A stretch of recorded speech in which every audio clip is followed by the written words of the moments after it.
G'day and welcome. This is Adam from AVA Magnetic Levitation Australia doing another Mad Micro RC mods video. This one's going to be a little bit different. This is the 2,500 subscriber prize draw where I'll reveal who the winner of the car is. That'll be later on in the video. First, of course, I'm going to make you hang on a little while, go through a little bit of news, what's going on, and also behind the car, just to show what's going on with the future of the channel. Now that I have a very small budget, I went out straight away and spent over $100 at Rico. So there's going to be some builds with that. I'm actually going to take one of these small lightweight foam planes and try and fly it indoors. I'm also going to do a few other builds, and I'm going to also use some of the parts that are in here to build a car as well. So I'll unbox that. There's also something I got from an Australian RC supplier off eBay for an unbelievable price. I'll open that one up, and I'll also open this one up, which I won't say too much about now. All I'll say is micro four-wheel drive RC drift car, Nissan. So stick around, I'll do the unboxing. While I do the unboxing, I'll talk about news, what's going on, what's happening with the channel, with the mods, with the what's it called, the Patreon as well. And also mention now, in case I forget later, please, if you like what you see, click that button. So let's get started. Okay, the first thing I'll unbox is this stuff from Rico. Now Rico is a Canadian supplier that works or sells mainly micro RC plane stuff, but they also sell a thing called Zen cars, which are a micro RC car which can be controlled with your phone. Not just driven and controlled, but lights, reverse, indicators, the full bit pretty much. So I bought a bunch of their stuff. Their micro RC stuff that I generally use comes in two different sizes or two different scales, and I've deliberately this time stepped into the smaller scale for the first time ever. So this is a box of stuff. Now I've already got a controller, so all I really have bought is components that are needed. So just open up the bag. I'll just quickly go through what's in here when you purchase a bunch of their stuff. Now, first up, wheels. I want to do a plane with takeoff and landing indoors. Propellers. Nice packaging, guys. I like that. Here we are. Actuators. These are the ones you've got to be a little careful with. Now there's a half a gram actuator in there, believe it or not. A little hard to see. And there's also the 1 gram actuators in this side. So two different scales or two different sizes that you can build with. And let's see, what do we got here? There we go. There's a receiver. That's a, I believe a 3. How many plugs we got in there? 1, 2, 3. Whoa. Okay, I think they're a 4-channel. Might be a 4-channel receiver. I thought they were a 3, but maybe a 4. By the look of that, probably a 4. So generally you use this, it's about a 1 gram receiver, and use that in conjunction with these actuators most of the time. So there's that. Other bits in here are like, let's see, these are 1 mil to 4 mil adapters for propeller mounts of different types. So I'm going to make a gear for a friend. Some connectors, if you're going to do your own connections and stuff like that with their equipment, pays to buy a little bag of these, costs a couple of bucks. Here we go, a micro actuator. This is a micro actuator. It's a little hard to see in the bag, but it's basically a little rudder that you can glue to one side to the plane, and the other side you glue a rudder to, and that's basically your steering on a plane with a little magnetic actuator in the middle. This little copper coil you unwind and solder onto one of these things, which I've never used before. Now I'll just get one. Believe it or not, I'm pretty sure the price here somewhere. I think these were only, like these are their micro, less than half a gram, 2-channel receivers, which you have to solder to. You could probably put, you know, if you really wanted to, you could probably solder these to these and use plugs, but for lightness and the sort of builds you do, you generally solder directly to them. So there you have it. That's the Rico box done. That's all the goodies in there, which I just can't wait to get my hands on and start working with. But I must be patient a little bit. One. We'll do this one next because it's a very big box. It came from Japan. There's the company name. We'll just So there's the company I got it from, and recognises that, it's in a micro RC. And this is a four-wheel drive micro RC drift car. Now there's a couple of different ones, on the market, with different prices. Some of them like $350. This one cost me like $40. Comes with no controller though. There we go. There's a box in a box. That's what I was hoping for. There we go. So I bought this one. Now you buy them with or without controllers. Now if you buy them with a controller, you're looking at $80, $100 and something or whatever. Depending on the model, you get all that sort of stuff as well. This one is the Nissan. It was a Nissan Fairlady, I think. I'm not sure, but that's why it was really cheap. I'm pretty sure there's a car in here. We'll open it up and oh, hello. Yeah, wow. You know, there's some of the cars you can buy or get. They're all drift cars. You know, the 180XX, the 180SX. See some of the different models there. It's a Nissan, I think. Oh yeah, classic. Anyone who's into drifting seen that film with this car in it. If it's the one I think it is that the A whatever? Don't know. But yeah, and you can get a controller that makes sound as well. But look, I'm hoping it's a generic controller system. What I'll be able to do with this is, get the car out, is I'll be able to get a different controller that hopefully has same or similar protocols and make it work. Oops, already ripped me box. It's not a collector's item now. So, in this one, you get some stickers and crap. Oh yeah, lots of different stuff.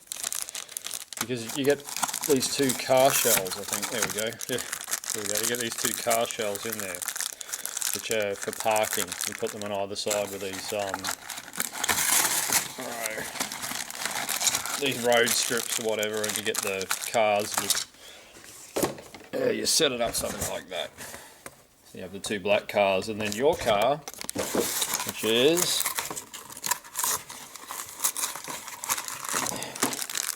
this one.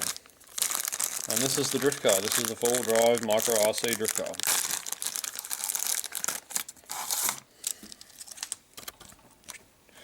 So it's oh, it's got that nice glistening or perlite type paint to it. What have we got under here? Zoom in on that.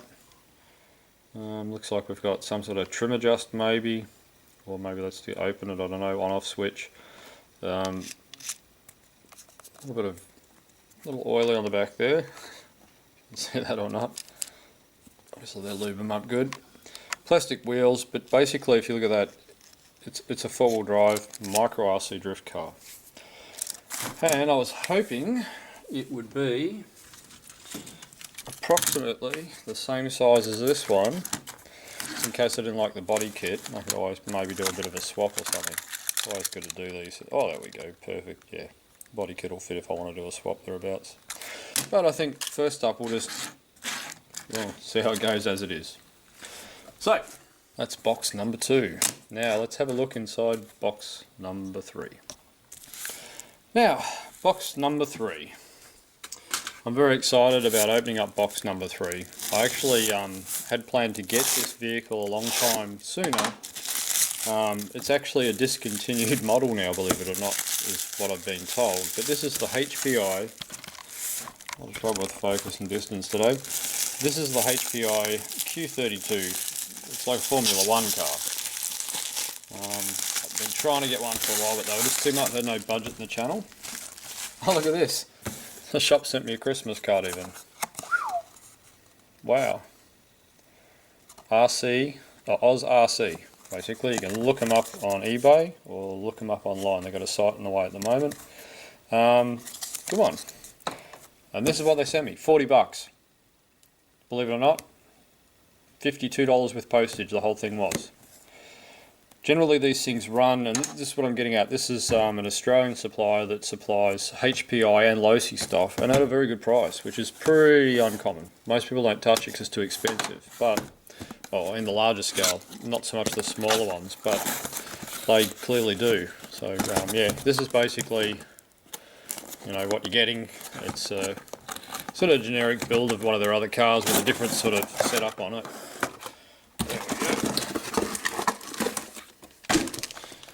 So there we go, we get the car, we get the controller, got a zippy tie thing to take off, it's always fun. And that's your car basically. It's a Formula One car, it's got that pretend servo steering, foam tyres, looks like it's running a, yeah, looks like it's a smaller motor. Might be an 8.5 cordless brush motor, probably not though. Probably runs a lithium with a chip in it for safety. I'll do something about that eventually. Got a controller here. Let's try and get that out with a wrecking button. Whoa, geez, look at that. Surprise, surprise. Oh wow, it's a decent sized controller. Yeah, it's the usual what you'd expect. It's got a bind button, pretty much standard type stuff. Which is fine. That's, you know, at least it's a format. It's got the rubber grip for the steering, and it actually fits your hand properly. And yep, just be the body kit you put on it. You don't get witches hats, you get little domes instead. You've got a rear wing you put on it and all that. And that's the car. I can't wait to try it out. Okay, after filming, I think it took about 20 minutes to charge, and I was driving this car pretty much straight away. I thought I'd just chuck the footage in for a bit of fun. It's exceptional for the price and for the sort of car it is. I tested it out on slippery floor, it was great, and I was going to test it on carpet, but surprise, surprise, I ripped all my carpet up about 2 days ago. So I'm testing it on the inconsistent half-glued floor surface below, and the car still is pretty drivable on that surface. It's very controllable. I won't go into too much detail. I'll do a full review, and I have a very big power mod planned for this one. So yeah, if you can get your hands on one, definitely I'd grab one. Even as a stock unit like this, so far so good. Barrel of laughs, high quality, and quite a surprise. So yeah, definitely worth a look, or worth the effort to try and find one. Anyway, back to the main reason I did this video in the first place, and yeah, I'll definitely have to have a good crack at this one. A lot of fun. Decals and things like that.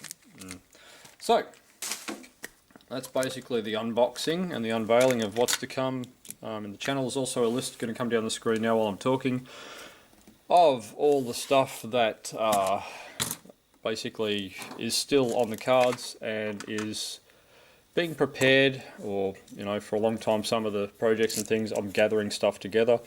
Now that I have a smaller sort of budget, I'm actually working more towards planning, staging and doing the builds. But I'd like a little bit of feedback, if possible, as to which builds you want to see next out of the list. If there's any ones that stand out that people keep pointing out to me as that's what they'd like to see next, that's what we'll do. So, the channel doesn't have a massive budget. I'm still basically scrapping for pocket change to get things done, but things are starting to slowly change, as you can see. And when I did get a budget, or a small amount of cash in, I pretty much went out straight away and just bought a whole bunch of RC stuff and you know, other planes and things for builds, and also there's a whole lot of other small parts lying around that I got. So, the bit that everyone's been waiting for, the 2,500 subscriber prize draw announcement. I was going to do something really fancy for the draw. Unfortunately, time limitations with editing and filming at the moment. They're sort of chewing up way too much time, so in the end I just drew it out of a hat. So I'll put it up on the screen underneath the card now. I will contact you at your YouTube channel. I'll leave you an email link where you can contact me back. The usual rules apply to these competitions that I run. If you're under 13, you must connect with me using your parents, the return email or whatever, get your parents to do it. If you're 13 or older, please get your parents to do it, or tell your parents at least that you've won the car or whatever. Obviously hit over 16 or something like that, doesn't really matter. Just give me your address, I'll send it to you, there shouldn't be any problems. The other news I've got to tell you quickly is Patreon. The Patreon stuff's coming along quite well. There's about 2 or 3 videos in edit now. There will be a Patreon release in full detail of every single video that I do or build on YouTube. Please have a look, subscribe. It's about $1 a month, I think it is, but you will get a lot of extras, and you can also ask me questions on there and stuff. I mean, people do on YouTube, and I sit down for hours answering it anyway, so it doesn't really matter. But if you happen to have $1 a month spare, it helps the channel grow that much faster, because it is actually a great deal of work, which I don't care and mind so much for. It's trying to pay for the stuff when it comes out, like this Q32 thing that I got. It's great. I love it. I've been trying to get one. The only problem is it's discontinued, is what I was told. So I got to get a budget up so that I have the ability to get cars as they come out brand new. So, any comments that I've had in the past that I've missed and haven't responded to, it's not because I'm being rude or anything like that. We do have a little bit of problem from time to time with comments not getting through after we approve them. Now, we don't know why that is. We've contacted YouTube. Usually no one knows why. Sometimes they pop up a week later and stuff like that, and I get to them then or 3 days later. So, if you do write something to me and you ask for a response and I give it to you straight away or at all, it's not because I haven't tried, honestly. If there's no response for after a week or something, just send it again, please. Anyway, please share, subscribe, spread, tell your friends. But I hope to have another show up in the next probably week, I'd say, the way things are going. So also be a magnetic levitation video coming out in the next probably 2 weeks from now, and there'll also be a backed up Patreon how-to of what you see in that video. So if you do sign on to Patreon, however you say it, you're basically getting sort of 2 channels for the price of one, and you don't have to necessarily subscribe. You can always just donate instead if you want to just help the channel along. Thank you very much for your time. Subscriber that won, congratulations. I'll get the car out to you and get contact with you, and jump up and down now and be happy. I hope to see you next time. This is Adam out.